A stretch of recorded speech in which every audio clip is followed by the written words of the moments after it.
Welcome back to Ratna life style. ముందుగా ఈరోజు రవ్వ కేసరి ఎలా చేయాలో చూద్దాం ఫ్రెండ్స్. దానికి కావాల్సిన పదార్థాలు ఏంటో చూద్దాం. స్టవ్ మీద బాణీ పెట్టుకుని ఒక 2 స్పూన్ల ఆయిల్ నెయ్యిని వేసుకోవాలి.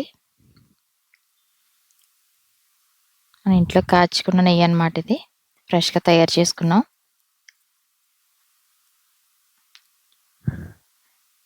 ఒక స్పూన్ జీడిపప్పులు, దీంట్లోనే డ్రై ఫ్రూట్స్ అన్నీ కావాలనుకుంటే వేసుకోవచ్చు. నేనైతే జీడిపప్పులు వేసాను అనమాట. కొన్ని కిస్మిస్ కూడా వేసుకున్నాం. ఈ రెండు వేసుకుని దోరగా వేయించేసుకుని దీంట్లోనే మనం కరాచీ నూక కూడా వేసుకుని దోరగా వేయించుకోవాలి. మంటని మట్టుకు మీడియం ఫ్లేమ్లో పెట్టుకుని వేయించుకోవాలి ఫ్రెండ్స్, మాడిపోతుంది లేకపోతే నూక. ఇలా ఒకసారి దోరగా వేయించేసుకుని మనం ఈ నూకను తీసి పక్కన పెట్టేసుకుని మన దీంట్లో బెల్లం పాకాన్ని వేసుకుంటున్నాం అనమాట. కొంచెం పంచదార కొంచెం బెల్లం వేసి దీంతో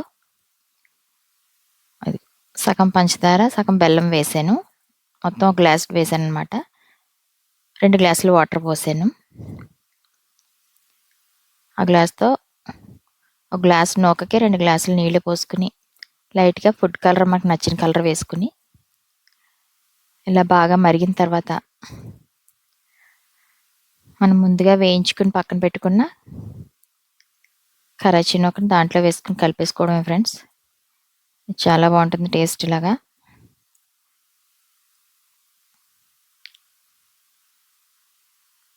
తక్కువగా చేసుకుంటున్నాం అనమాట. మనం తక్కువలో దేవుడికి త్వరగా రెడీ అయిపోయినందుకు తక్కువగా ఎలా చేసుకోవాలో పెడుతున్నాం ఫ్రెండ్స్. ట్రై చేసి చూడండి మీరు కూడా. అయిపోయింది. కావాలనుకుంటే దీంట్లో కొంచెం పై నెయ్యి వేసుకుంటే ఇంకా బాగుంటుంది టేస్ట్. ఆల్రెడీ మనం వేయించాం కనుక ఇంకా అవసరం లేదు. ఎంతో సింపుల్గా టేస్టీగా రవ్వ కేసరి రెడీ అయిపోయింది ఫ్రెండ్స్. మీరు కూడా ఇలా ట్రై చేసి మీకు ఎలా కుదిరిందో మాకు కామెంట్ చేయండి. పూజల్లో మీరు కూడా ఇలా ట్రై చేసి అమ్మవారికి నివేదించేయండి friends. Thank you for watching. Please subscribe my channel. Ready అయిపోయింది ప్రసాదం. వేడి వేడి